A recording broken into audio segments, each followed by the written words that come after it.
Jesus will not allow us to drown. He will always be there, to pick us up, to raise us up, Bigyan lang natin ng pananampalataya. Anong sinasabing pananampalataya ito? It's not enough that I believe in God.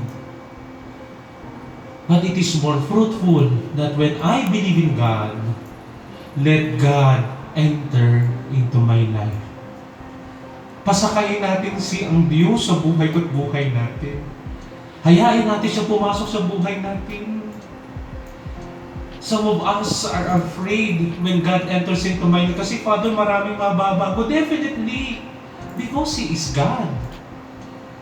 Pero ang mahalaga naman sa Diyos, hindi yung mga nakaraan natin Ang mahalaga kay Lord, yung present natin.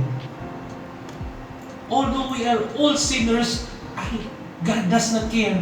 I will enter to you because you need my help. I will enter to you because you need peace. I will enter into your life because you need rest. Pagod ka na Nawawala ka na sa focus. Hayaan mong pumasok sa buhay mo para makafocus ka sa buhay.